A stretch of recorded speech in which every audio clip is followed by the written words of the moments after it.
Okay, so it is now 3 o'clock. So hi everyone. Again, this is Samantha Gibson from the Digital Public Library of America. Welcome to today's DPLA workshop, GIF Making 101. DPLA workshops are online learning opportunities highlighting subjects central to our community, including education, technology, copyright, genealogy, and more. We are particularly excited to offer today's workshop as part one of a two-part series in conjunction with our upcoming annual GIF making competition, GIF It Up. In today's workshop, our two presenters, Shaylin Ameo and Derek Tulowitzki, will introduce the basics of GIF making, from what they are, where to share them, and some tools for making simple GIFs using cool cultural heritage collections. A few quick pieces of housekeeping before we begin. You'll notice that you are in listen-only mode. If you have questions about the presentation or if you're experiencing technical difficulties, please feel free to type them into the questions box and we'll do our best to address any issues. For this webinar, we'll have approximately 45 minutes worth of slides, followed by approximately 10 minutes for questions. So please do enter any questions you have throughout the presentation and we'll do our best to get to them at the end. We are recording this presentation and we'll post a copy of it to the workshops page shortly following the end of the session. So without further ado, let me introduce our presenters. Shaylin Ameo is a consultant with Lord Cultural Resources, and Derek Tulowitzki is the Web, Social Media, and Outreach Manager for Muncie Public Library. Shaylin and Derek, take it away.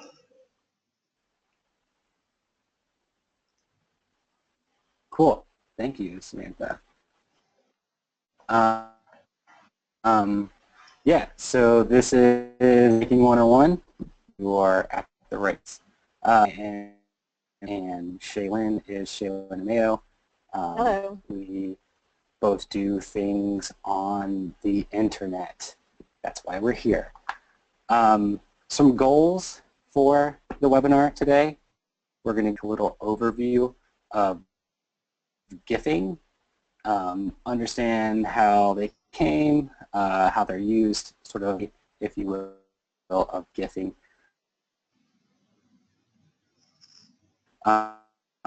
Effective GIFs, so if you are a one or two person, that portion will be great for you because it won't be too time consuming. And then finally, just to get out there for fun. And even if you're not that familiar with the resources, you will be by the end of this, and it's a very rewarding process. It's fun to get in there and play around. Okay, so we're going to start by just kind of giving a really brief overview of what a GIF is. Chances are, if you knew that you wanted a webinar, you kind of already have an idea. But we figured we would start right at the beginning.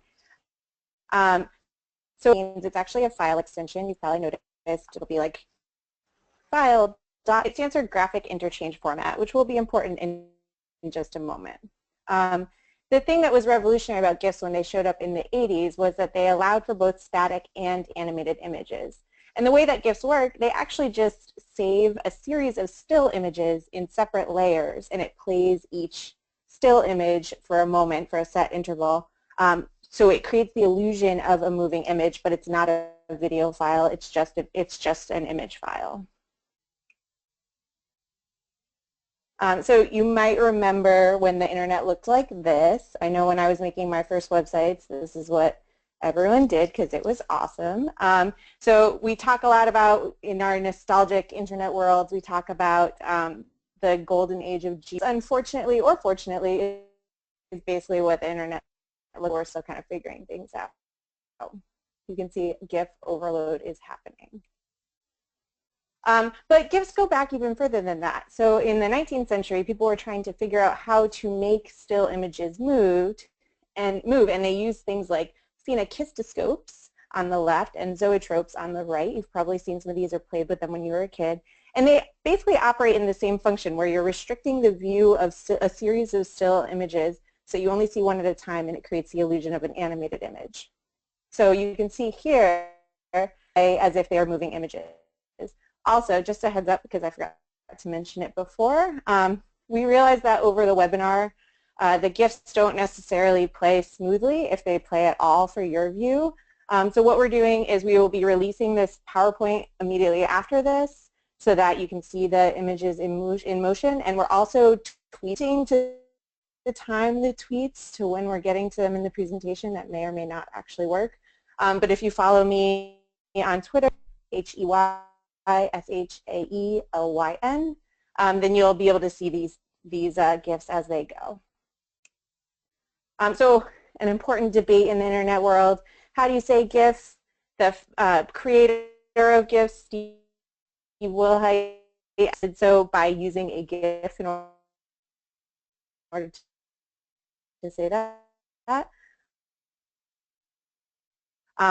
However, it's G. And this is something that was on Broad City, and even made a call that they preferred to use a hard G pronunciation. So if you want to hang out with me and Derek, better be saying GIF.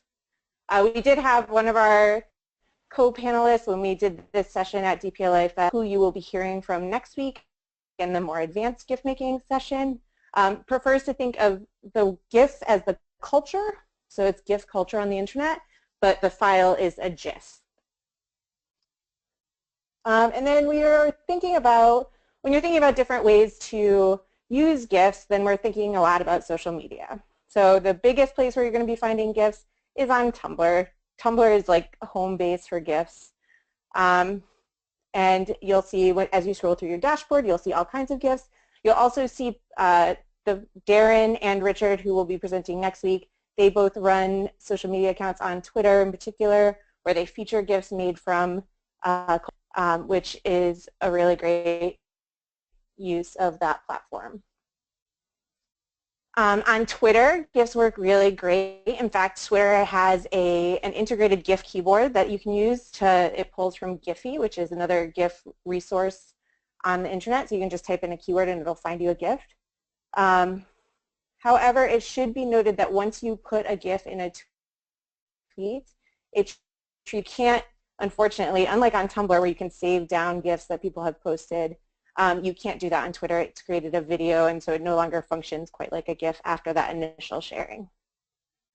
Facebook has, I'll say, testy integration of GIFs. Every once in a while, if you paste a link to a GIF that's hosted elsewhere in a Facebook comment, sometimes it will turn it into a GIF. Sometimes it will make it a looping animation, and sometimes it just treats it like a link. On Instagram, you can any number of apps to convert GIFs into videos, which you can then post on Instagram. And now that Instagram loops videos, they function pretty much like a GIF, even though it's a different file format. And on Pinterest, you can upload GIFs, but if people want to view them, they have to actually click on them in order to make them play. With Facebook, I know that the size matters. So if you Giphy that is bigger than Facebook wants to integrate into the feed, it'll just make it a Giphy link. So be careful with your sizes. That is key. And that's true. There's a lot of size limitations because GIFs are those layered image files. They can get really big really fast.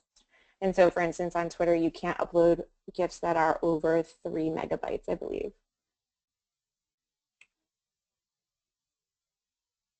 Okay, so basically when you're using GIFs, what are you using them for? You're using them to punctuate a message, to make a pop culture reference. That's especially true with GIFs that you find on the internet, to connect different things, to inject humor, or to just really simply convey feelings. A lot of times a GIF is worth 1,000,000 words in interactions online. And of course, part of why we're here today is you can use GIFs to bring collection images to life. So in terms of bringing collection images to life, that means things like making art, history, government records engaging and relevant by animating them, by putting them together, and by highlighting them in different ways than you would ordinarily get from just a still image. GIFs are super easy to access. That's part of why they were successful from the very beginning. You don't need any special plugins to view them. They download fast because generally you're doing things to optimize the size, and they play automatically. So your user doesn't need to do anything. It will just deliver a moving image to them as soon as they scroll to it on the page. A really great way to use GIFs is to create highlights for longer footage and storytelling. So if you've got a long video and you really want to just highlight something in a way that will automatically play, that won't be a large image for people to have to download, you can use a GIF to make a little snippet of a longer piece of footage. So a lot of times people are worried about copyright concerns. Often the easiest way to think about it is to think about things that are in the public domain, especially when you're looking at cultural heritage assets. Usually that includes a lot of things. Things in the public domain it means that the exclusive intellectual property rights have expired, have been forfeited, or are inapplicable. So if a work was published, then anything that was published before 1923 is in the public domain. You can use it as you'd like. For unpublished works, it's the life of the author plus 70 years. And of course, there are exceptions to this. You should always look to see if there is a copyright statement. Also, I am not a lawyer. I'm not giving you legal advice. I got to put that disclaimer in there. But the 1923 or life of the author plus 70 years is always a good rule of thumb when trying to determine whether something's in the public domain. For GIF it up, what the materials that you're using are that they have a known copyright restriction statement, or that they have a Creative Commons license which allows for reuse.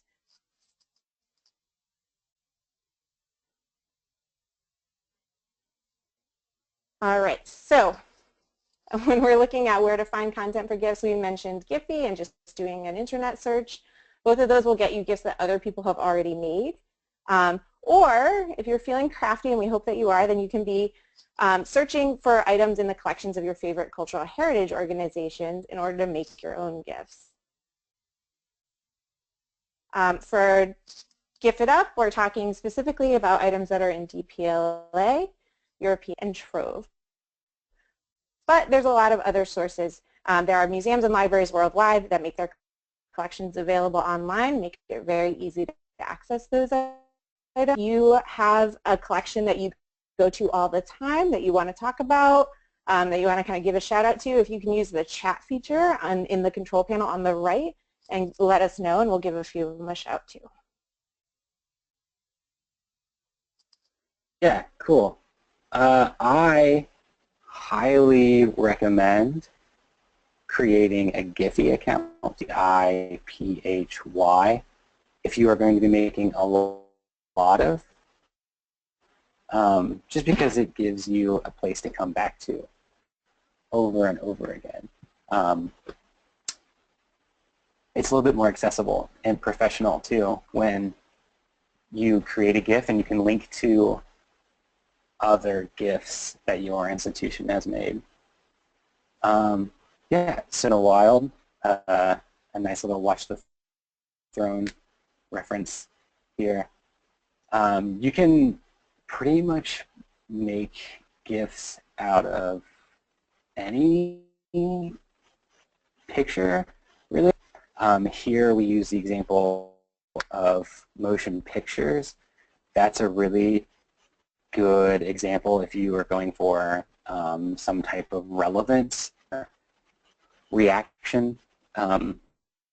GIFs are always a really big hit on the internet.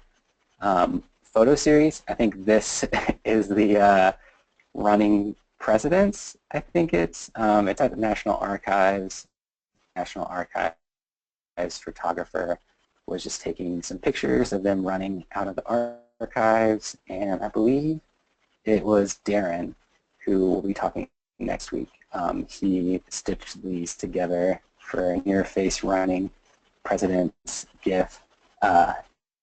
And then also the illustrations or still images are really good. That's going to be sort of the brunt of most places' digital collections. I know that New York Public Library, National Archives, Smithsonian, they all have these awesome illustrations and like patents, and those are really great. You just kind of grab it and cruise across your screen. Another really good one is cartoons, and that might sound very odd.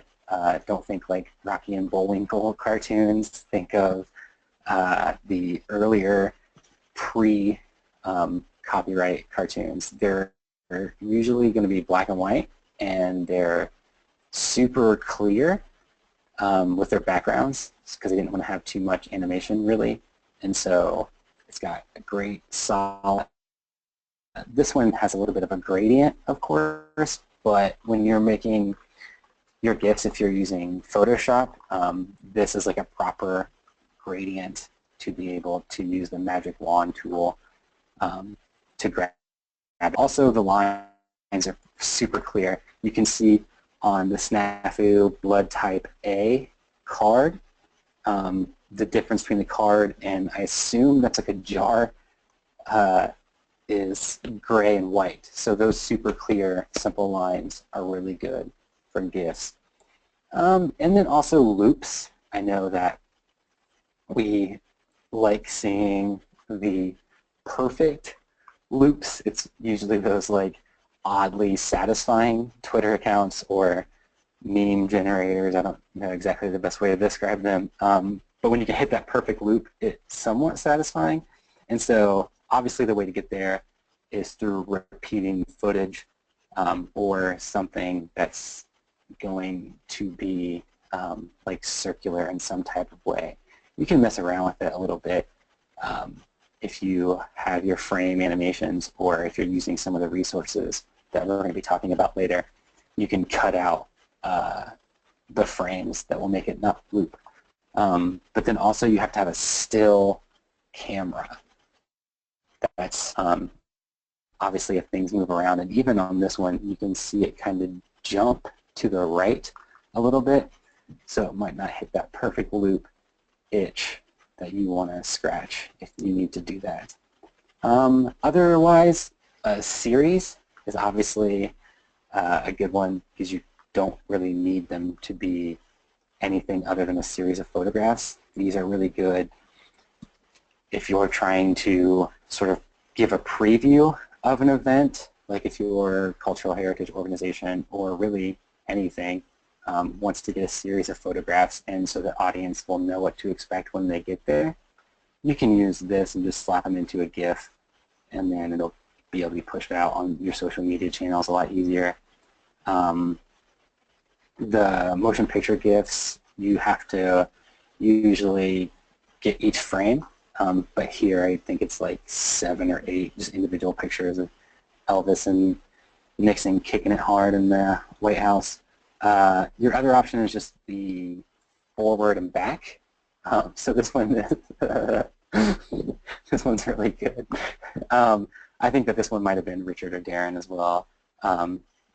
Just 2 simple photographs that were taken at an event.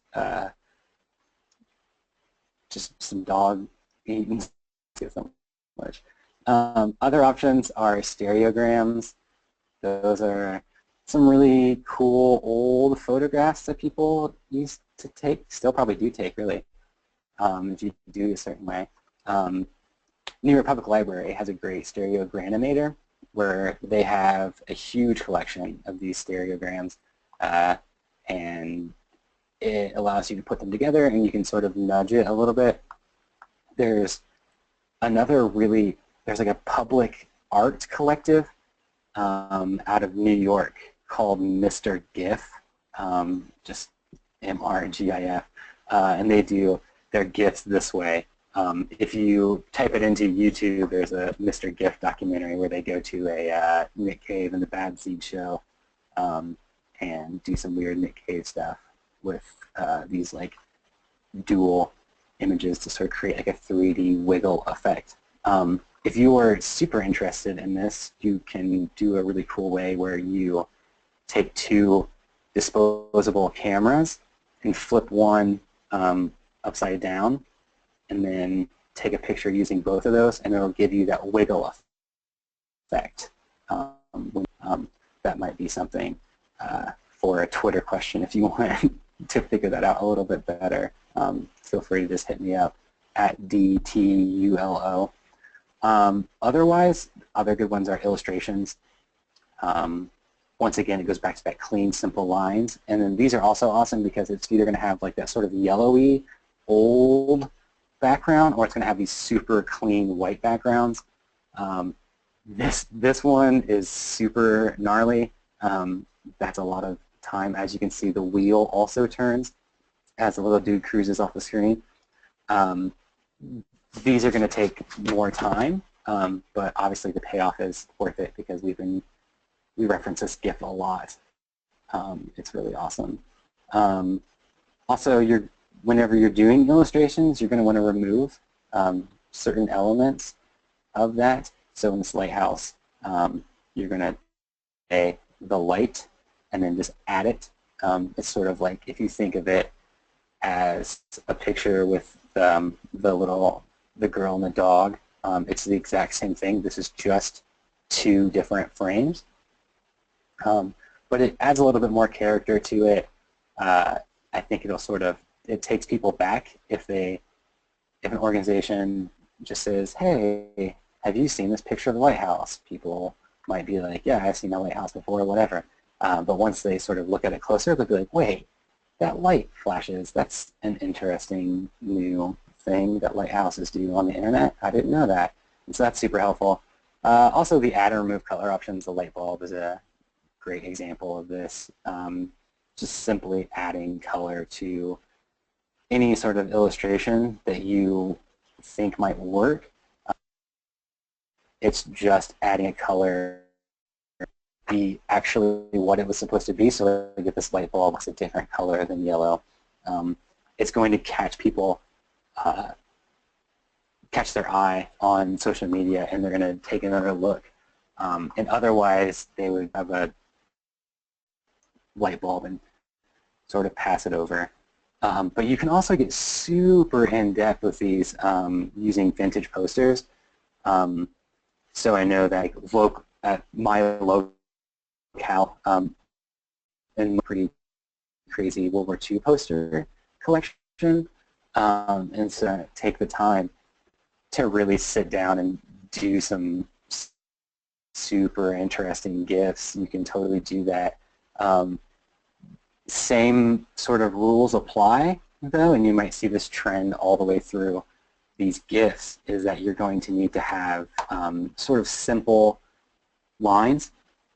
So like here, I think the original image just had the tomatoes at the bottom of this can. And so you can grab the ones in the corner and drop them in because the difference between that red and green and black lines are so clean. There's not like that much of a gradient.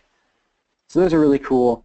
Kind of just my personal philosophy on making GIFs is, does it make me giggle? So it'd be a fun idea if I made this do this. If I think it's funny, I just go ahead and do it, because I think that GIFs are sort of, there's somebody out there on the internet that will have the same sense of humor as you, and so that's always good to get a good laugh out of it. I know that at Muncie Public Library, we have used book covers for GIFs.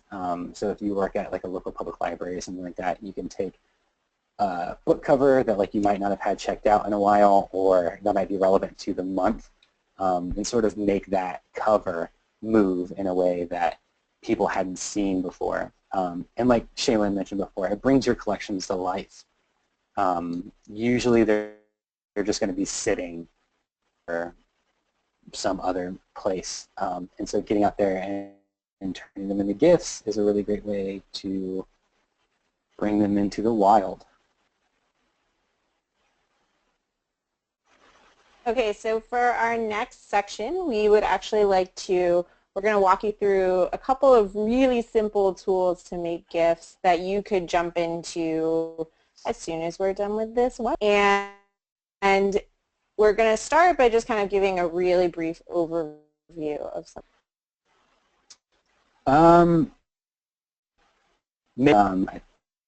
Shaylin's going to give you a further tutorial there to show you exactly how to walk through that. all of these are kind of going to have the same function, or I guess functionality inside of these websites. So we're going to show you Make a GIF and the Stereo Granimator, but you can, these are all sort of relatable in there, an experiment, and you're going to be able to go through it.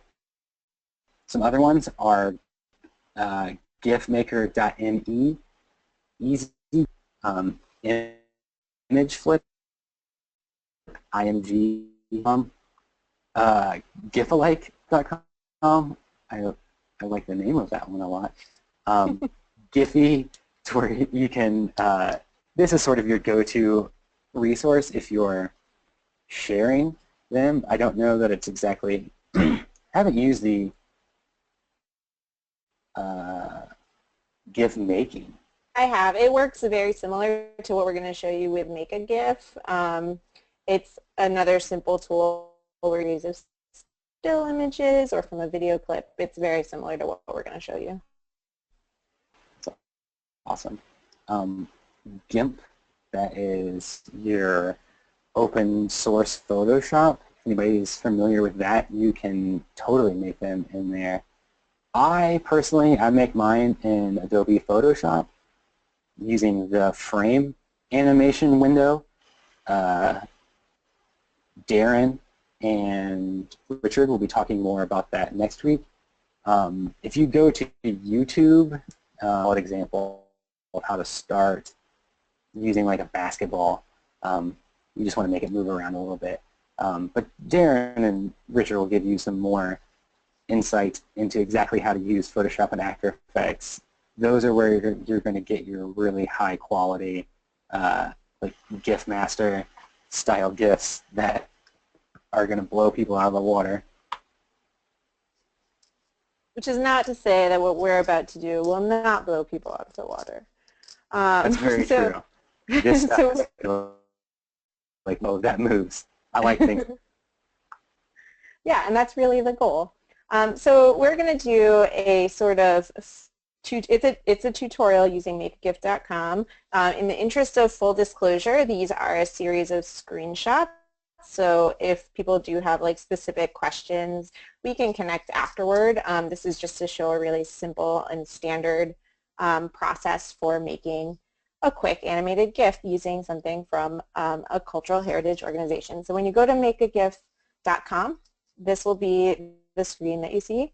If you create a free account, you can download non-watermarked GIFs. However, if you do not create an account, then your GIFs will have a small watermark on the bottom. Not a deal breaker. So I went over to Europeana, which is one of the organizations that is participating in GIF It Up item from 1800-ish. So if you recall correctly, that is before our year of 1923, so I decided to use it. It also didn't have a copyright warning on it. So I decided to pull this gentleman skating on Duddingston Lock. And what to do, just a really simple motion where it would zoom in on him and then zoom back out. So I actually just cropped this image. I kept zooming in and cropping it just so that I ended up with a series of images that show different moments in that movement. And then I just arranged them in my browser, gave them different file names so that they would show up in the order I wanted them. So then I went back to makeagif.com, and if you hover over the picture to GIF, which is the one that's yellow, the circle that's yellow in this screenshot, then that's the process you'll be beginning. However, you can also use this website in order to make those motion GIFs we talked about by using a YouTube video if you have the link. You can use a video that you upload. There's all different ways to create GIFs using this website. To GIF, this is the interface that you see, and so basically you get to add pictures. You just are selecting them from where you stored them on your computer. So, and then you get this interface in order to get them in the order that you want. So since I had put them in order by file name, it just automatically arranged them. It had like say, a series of this Nixon one, then you could just put them in and then kind of rearrange them until you get them in the sequence that you want in order to have the motion that you want. And then once you get them all ordered the way you want, you just scroll down and click continue. And then you can see on the right, we've got a preview of our GIF. You get to set how quickly it flips between those frames. All those fun things. And then you have to wait a little bit for it to process. Unfortunately, it in most cases is not actually going to break the internet, but you never know, you might get lucky. And if you have a premium HD GIFs. And so then the image that you, or the page that you're taken to where you can download the final GIF looks like this. And there's our fun little GIF. You can see that it kind of zooms and pans in on him. And remember, this is just, even though it might look like a still or a sequence from a video, it's just a series of still images just arranged in such a way that it looks like they're zooming in on him and back out. So this is really straightforward, really simple, really fast. The thing that took me the longest to get the right sequence that I wanted. But this, as I said before, this sort of to the one that of the GIF maker on Giphy and other online resources like this. As I said before, you can use it for all different things. You can make those clips from motion picture GIFs using YouTube or ones that you upload. You can just open your webcam and create a GIF of silly to a friend, whatever you want.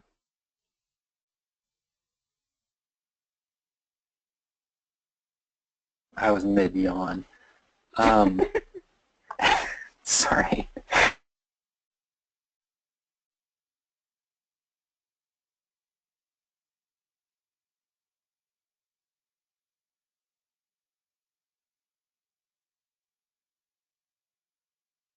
New York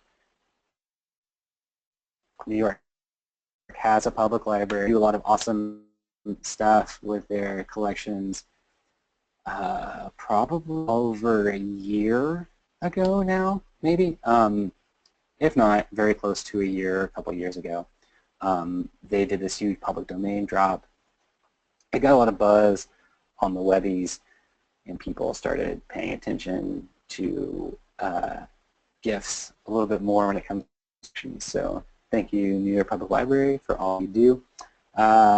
This uses their stereograms. I don't know if that's actually the word. Stereograms.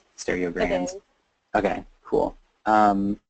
It's the device is like a stereometer. That's not it. Stereoscope. Okay, so the way that stereograms work, just for since we're on it, basically those two images are from cameras that are slightly a little bit apart, the same way that your eyes are a little bit apart. And so when you look at them, if you compare them side by side, they're actually slightly different because those cameras are viewing that scene from a slightly different angle. And when you put one of those stereoscopes, so those like weird things that look like long opera glasses, or this is the same way that like a ViewMaster works, where it has the two next to each other. When you put it in one of those and you look through it with both of your eyes, it's basically there's an image for each of your eyes, the same way that your eyes work looking at like a regular scene in real life. And so your brain does the work and makes it look like a 3D image. And so you lose that effect when you're looking at it as like a flat stereogram. And so that's what the stereoscope is trying to do, is 3D effect. And the stereogranimator is kind of doing the same thing by showing you how these two images relate to each other. You kind of get that feeling of three-dimensionalism. Yeah, and so if you were interested in buying one of these, just called stereo cameras now, I think is what they've dropped it down to.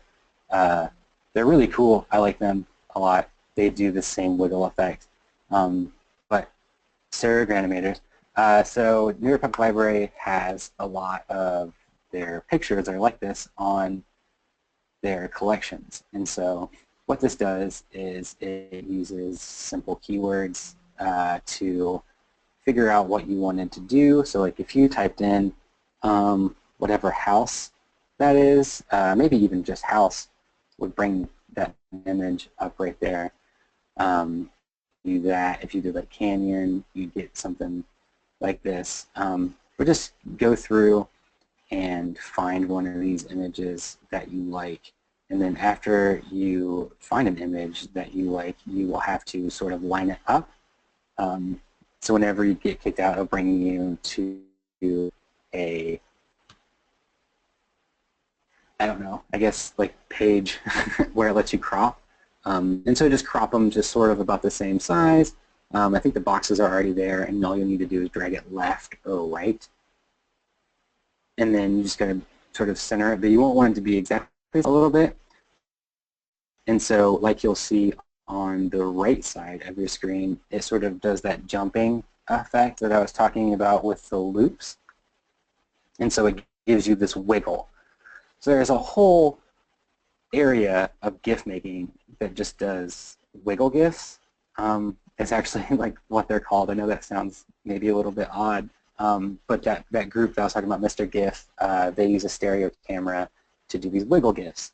And like Shaylin mentioned, it just adds a little bit more of a 3D. You scoot around. After you've gone through and now you've created a simple image that just wiggles, you have the option to share it throughout your. It will give you a little bit of like an embed thing on there, which would be cool. But also the big thing is that you have the option to make your own if you wanted to. So the thing that's difficult with that is that you have to upload your images to Flickr first. I don't really know what that process is like. I never particularly had a Flickr, except for trying to like figure things out on how to use Flickr. So you might have to crop it in there. You can use these crop functions that Stereo Animator has as well, but you do have to upload them to Flickr first. Flickr. And to add. No, I think the trickiest part about using this tool is there's that center line that divides the two halves of the image, and the trickiest thing is just finding where that needs to be for your eyes to kind of understand what's happening in the GIF that results from it. That's the only tip I have. Hey, that sounds like a great tip, though. Oh, sorry. Forgot to advance. That's okay. We all figured it out. So what can you do with this, right? You can do a lot of things. First and foremost, you can jump in next week, right? For the Advanced GIF Making Techniques webinar. Same GIF time, same GIF place next week. And then Darren and Richard will be taking you through some of the more advanced ways that you can make GIFs if you either already knew all the stuff we were talking about here today, or if you feel like you are totally down with all the things we talked about today and you want to learn a little bit more, then next week is the time, and it should be a really awesome webinar. One of the cool things with GIF It Up is that, so these are the 2015. I even like GIF until last year. So GIF It Up 2015 was what got me interested in how to do this stuff. So I have a year's use of just like basically messing around with GIFs. So it's not super complicated. You just have to use your own creativity and let your humor come through. This Mac, it's so good. I love it so much. That ended up being the main winner, supreme winner, and it got, what was that product called, Shaylin? A GIF scope. So you want to talk about like the analog version of GIFs like we did at the beginning with the zoetropes and the, I'm not going to be able to say that other word, phenakistoscopes, I think. if it takes a GIF and prints each of the frames of the GIF on this little gadget that you can then wind and watch IRL in real life, as opposed to on your computer screen. So it's pretty sweet. Yeah, it looks like the card. Looks like a Rolodex. Card things. Yeah, like a Rolodex. Yeah. The runners-up are over here to the right. The pool one is super amazing, just so everyone that's looking at this is aware. There's so much going on, and I love it so much. It's really, really great. And then some of the other ones there. The second one's from a video, I think, photography collection. I'm not exactly for sure. I can't tell exactly how they did that from there. And then the third one's really good as well. But all of these won some type of prizes for DPLA Fest last year. Or GIF It Up, my bad. I got mixed up. Yeah, so they all won for GIF It Up, and that runs the entire month of October. Yes, it does. I think that all of these GIFs in this PowerPoint just finally killed it. But yes, it runs the entire month of October, October 1st to 31st, and I believe Samantha's going to give a little bit of a plug at the end with a little, oh, there it goes, with a little bit more information, but you can go to the DPLA website, dp.la/info/gif-it-up, and you'll be able to get all the information on this year's contest, how to enter it, everything like that. Okay, so we are now at 3:40, which means we kept to our time. Always exciting. And we've got a little bit of time for any questions or answers that you guys might have. You can put them in the chat. I think Samantha has some more helpful information about that than I do. Sure. So yes, please do enter any questions that you have for Shaylin and Derek. It looks like we have one so far that can maybe kick us off. So Melissa asks, which of these tools do you recommend for a total beginner?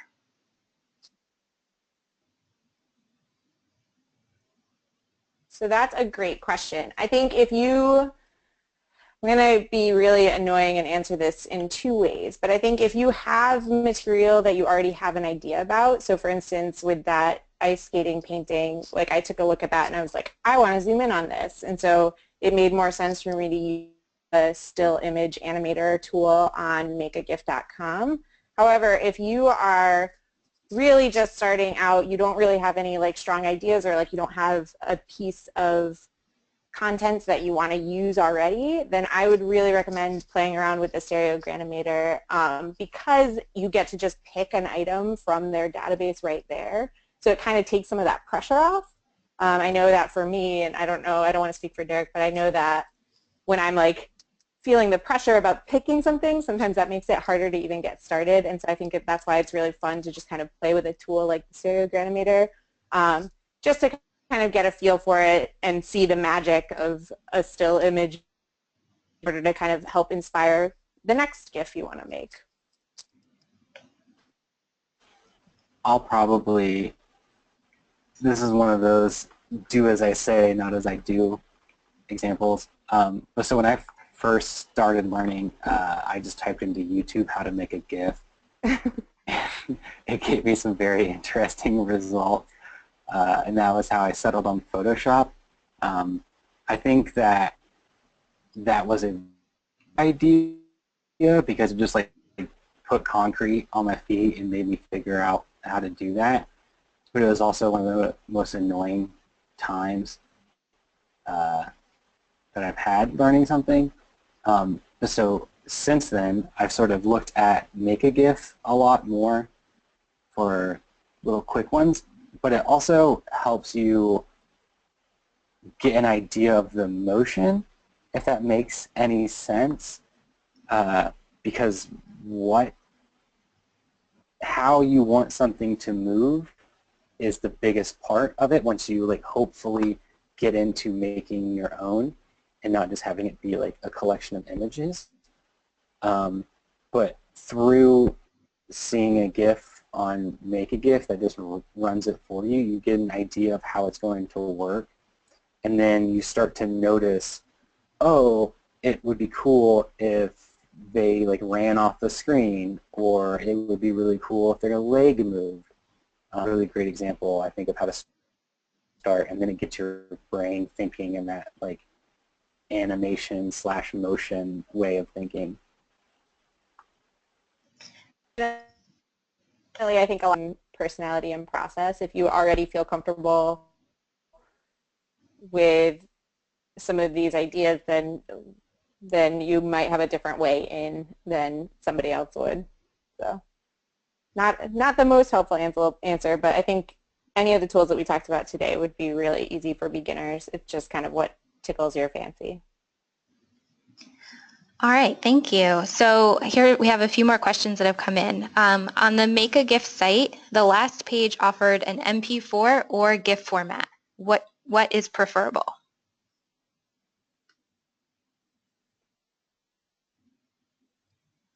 So an MP4 is going to be a video, which it kind of comes down to what, that's a great question, by the way.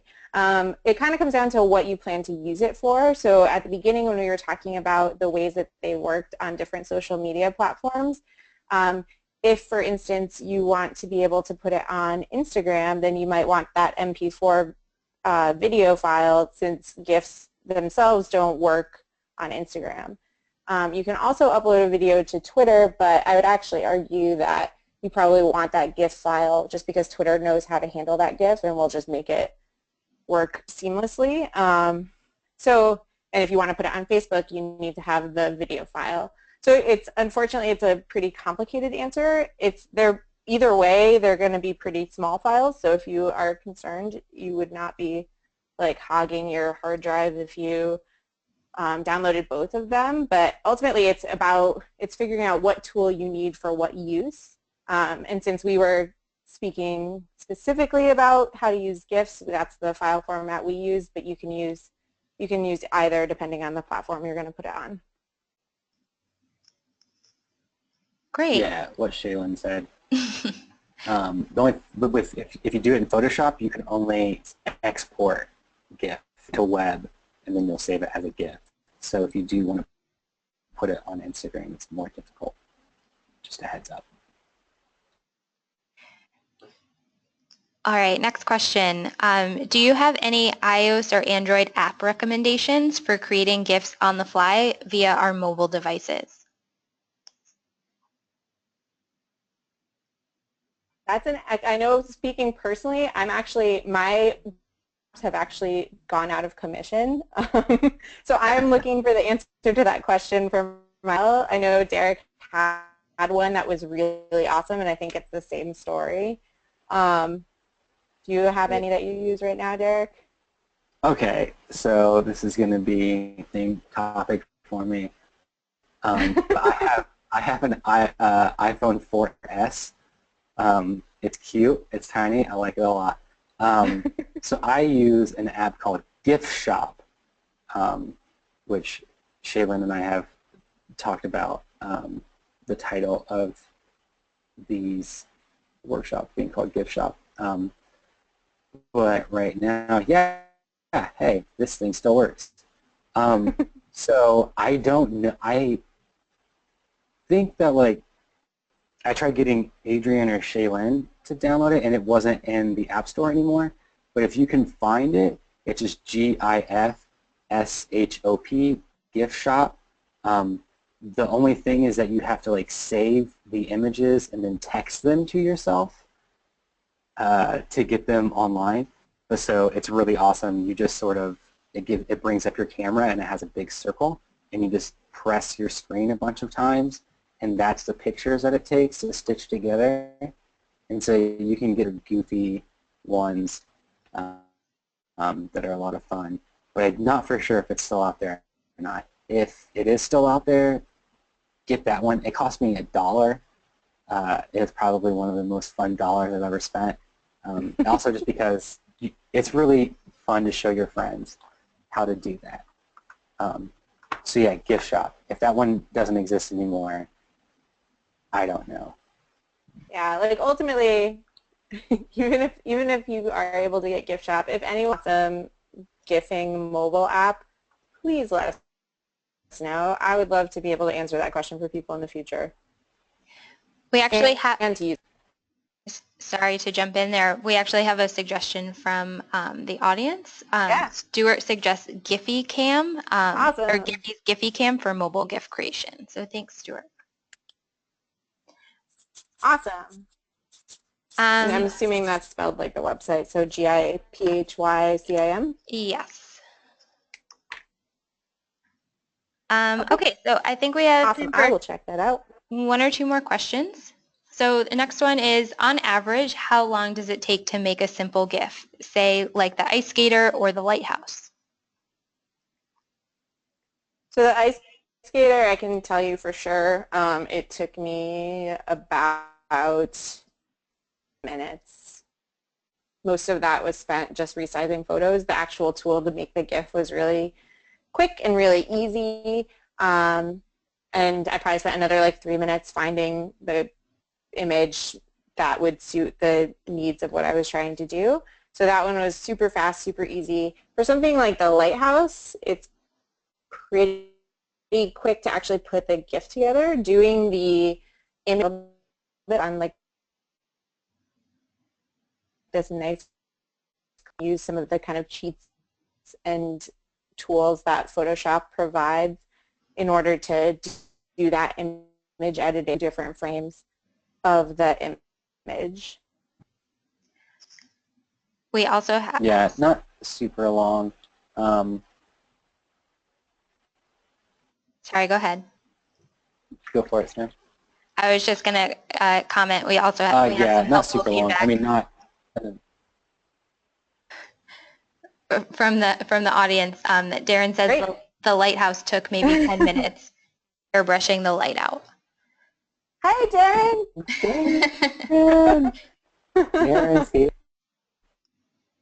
So Darren, actually, this is a good moment to give a shout out to today's document, which is the National Archives and Record Administration's amazing Tumblr, where they actually, Darren and company created most of the presentation because we worked on a panel earlier this year about the same subject, and his GIFs were just too good not to use. So make sure, if you're interested at all in GIFs and you aren't already keeping track of today's document, make sure you go to todaysdocument.tumblr.com in order to take a look at the amazing work of the National Archives and Records Association and also the Smithsonian Libraries. Got to give them a shout out too.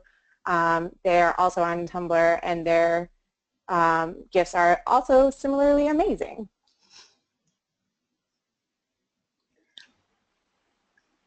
All right, so let's try and get to one more question. What would be the best tool to make a GIF of a walk along a picture gallery with the paintings slowly gliding by? So if you can picture that, I think Judy has a specific GIF in mind. What tools would you recommend? So probably the quickest, at least the way that I would solve this problem is I would actually get, but if you could get a tripod the whole time, you could just take a series of still images and then upload them into something like Make a GIF, and it would create a smooth GIF of that, the series of still images of that wall. You could also take a video and then have it convert into a GIF, which would be very quick and easy using Make a GIF. So that problem, I don't know if Derek has another way. Yeah, I think that if you are wanting it to really like slide, because if you do individual pictures, it'll sort of just be more like a slideshow.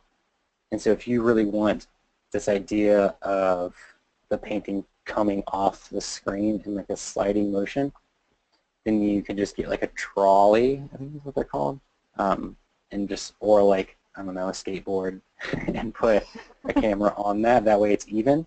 and then slap that video into Make a GIF, and then that'll give you that you're looking for. If you're looking for the slideshow effect, do what Shaylin said.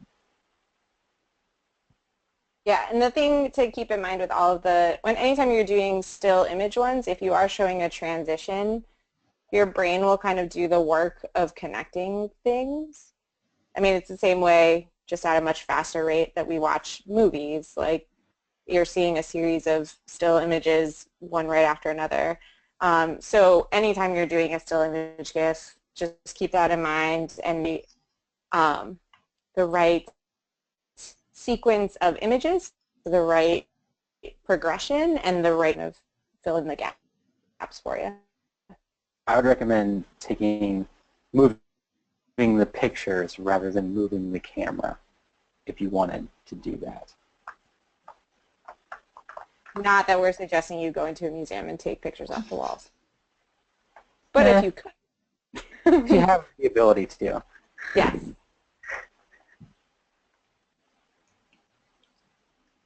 Okay, are there any last couple of questions from the audience?